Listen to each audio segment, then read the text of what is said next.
Good day everyone, welcome to today's video. Today it is a review on the P-51 D-5 Mustang. Now the reason why I've got it strapped up with bombs and rockets is because I see far too many pilots strapping their Mustangs up with bombs and rockets the second they unlock them.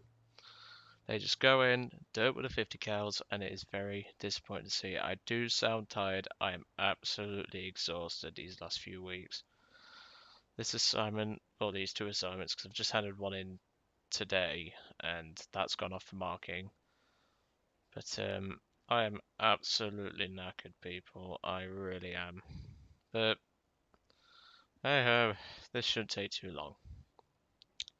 So the first thing I'm going to do before I even start is to take off the bombs and rockets. I just put it on there because I wanted to show why people think the P-51D is a bad plane.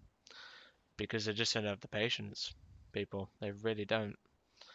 They just go in dirt with the 50 cals, die in the first 5 minutes, rage that the plane is crap and the teams are bad. And this plane gets a horrible reputation for it. People give this thing a bad reputation because at climb rate, it isn't that bad. It really isn't that bad. You just have to have patience. Side climbing is a must in this aircraft. And once you get her up to high altitude, this Packard engine really gets into its stride. I've forgotten speeds of 390 miles an hour at 22,000 feet because of it. And I see far too many people just abusing that capability. And it's really disappointing. But anyway, let's move on to the actual Spade impressions of the vehicle. So, the vehicle itself, I've had questionable experiences with her back in the day when I was a noob and I saw this thing in War Thunder and I was like, I've got to get a Mustang. I have to get the P-51 Mustang. Arcade, she served me pretty okay as far as I remember. And when I started playing RB, this was my plane of choice, and it didn't go very well. That's when I switched to Germany, people. When I flew this thing for the first time in RB. But nowadays, I see very few pilots who are actually skilled in the D5, and in the replay that I'm going to show you, I had an encounter with a pilot on a Japanese map. It was, I believe, Midway, named Borovi. Shout out to you, buddy. Did promise you. Obviously, this is coming way after I met him, but even so. So the Mustang itself has a pretty decent engine. I mean, it's based off the Merlin engine, and it is very, very powerful. However, the Mustang is a lot heavier than the Spitfire because she's packing a bit more armor and obviously a lot more weight overall on the airframe. That includes fuel tanks in the wings, a central fuel tank and a fuel tank back here.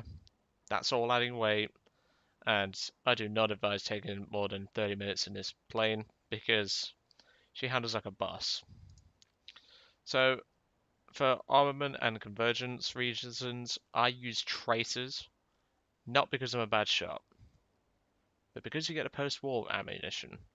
This is the M20 armor-piercing incendiary tracer bullet, very useful, can take out pillboxes as well, can take out light tanks, and it sets fires very nicely. They're much easier to lead in my opinion because they're 900 meters per second in terms of muzzle velocity, and it's a really great round to use.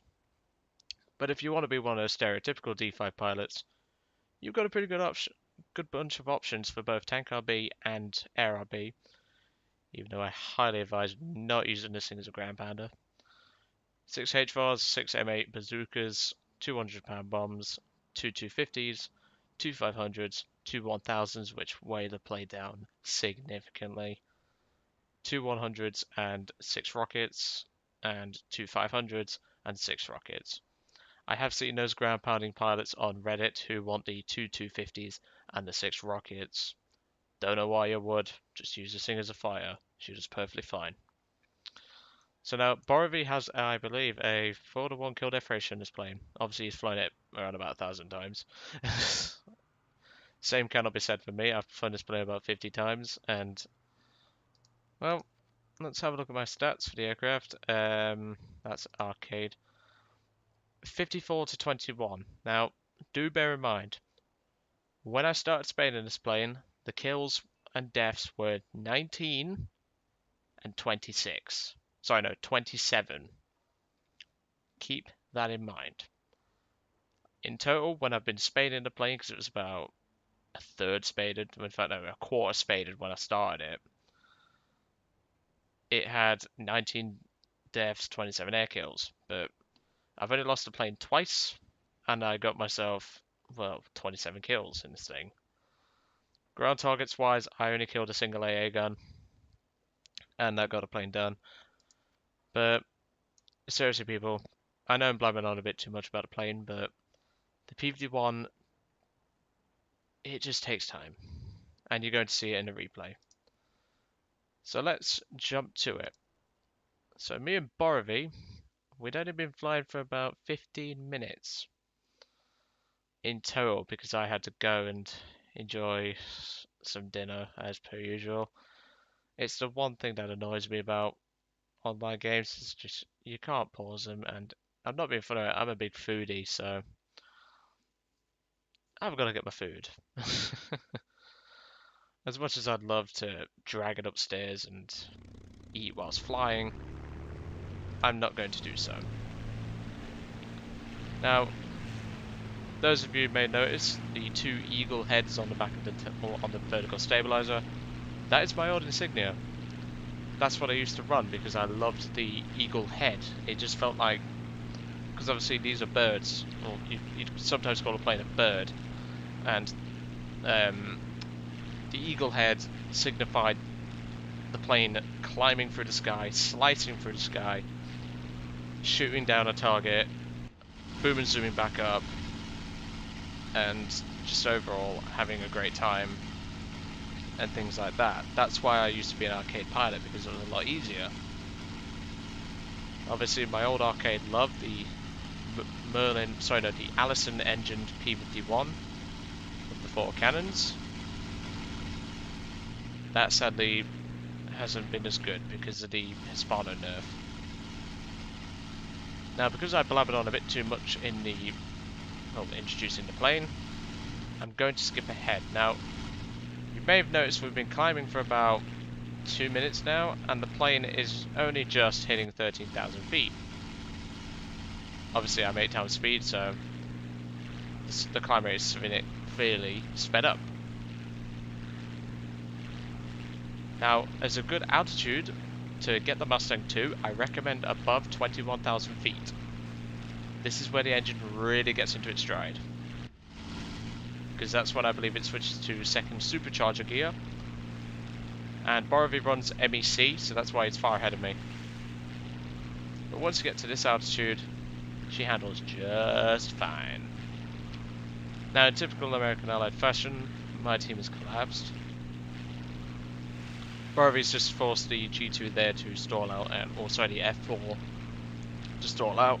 He gets some hits. Obviously, we're not communicating by Discord.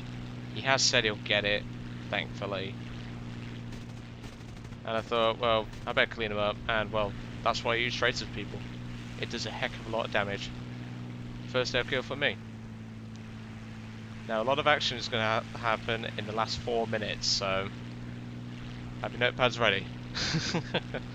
Because I always try to encourage people taking notes of how I fly. Obviously, when I'm tanking, it's a bit different. I tend to play a lot more aggressively in the tank. That normally works. But when it comes to me flying American aircraft, I am far different. Because in the P-51 D-5, you really need to take your time. At this point, me and Borovi decide, obviously I'm not going to show chat because well, not a lot occurred, but we decided to start descending. Now the Mustang can easily hit around 540 miles an hour in a dive, but once it gets around to this speed now of about 530, the rudder locks up pretty badly and the controllability isn't as good. However, you can utilize this to outsmart dumbass G2 pilots who try to follow you, and they will rip their wings trying. The Mustang will easily outdive them. The Mustang can keep on going, whilst the G2 will rip its wings trying to follow you. So here comes Tommy Hill in his A4, or rather was an A4. That's my second kill.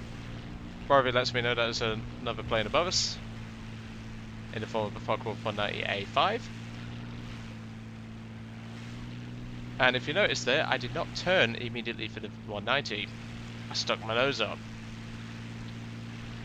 This is the kind of plane that, again, like the King Cobra, you need your bloody altitude, people. I cannot stress enough how important altitude is in this aircraft. It is honestly the most important thing.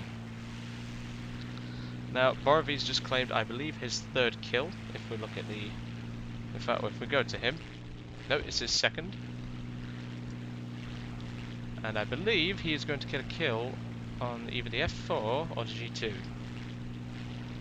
But now it's just us two and a Halifax left against a P-47, an F4 Trop and a G2 Trop. Now obviously Borovy's going up for the Multi Alki in his G2. He immediately spots the Hitler bolt, turning to get onto him.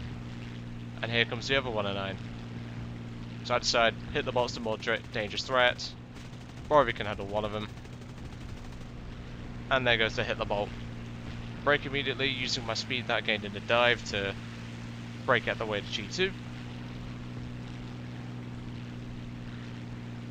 Now I do display some poor marksmanship here because I was leading a bit too much. Obviously in the replay you won't see that, but I was leading a bit too much.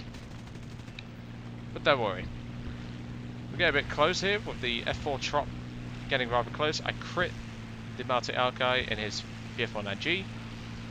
I thought to myself, well, Borovy's got that guy, surely I'm going to take Alki out. Give him some more traces. And there we go, 4th air kill. At this point I spot the 109F, obviously. The Mustang can turn, but she's not the most glorious dancer in the ball. She's sort of like the mid-tier of a girl that you'd see at a dance, and yeah. But that's the end of it, people. That was quick, wasn't it? In 4 minutes, we went from having multiple planes on us to alone to finishing them off. I walked away with 4, Borovy got 3. Well happy. So what do I think of the P-51 D-5? Well, Borovy's obviously going to watch this video, and I apologise if I'm pronouncing your name wrong, buddy. I did enjoy the plane. I'm not going to lie, I really enjoyed the plane. It's just, you really have to have patience. And in the current state of mind that I am, I would not have the patience to fly it how I did. But when you do, you get matches like this. And I'm sorry if we just jump to a bit of free camera action here. I swear you can speed this up somehow, but I've never used the free camera in a long time. Well, I haven't really used a free camera. I don't know why I said never. But it's not very often you get a screenshot like that. So I'm just going to turn off the markers. And I'll take that for myself. I didn't even realize this was a screenshot opportunity for myself, but I thought I might as well show it if it's possible. But yes, if you haven't flown the D5, I highly recommend you do. Just bear in mind, the stock performance is a heck of a lot different from spaded. This thing doesn't climb very well when it's stock, and it's a bit of a nightmare, needless to say. I'm sure Borovy will be more than happy to help you guys out with the Mustang, but in the meantime, I have the P-38L to work on, and also the P-63A5. But anyway, I'll leave you all to it. I have blabbered on far too much. And I'm probably going to hit the hay for the night. I'll catch you all on the next one.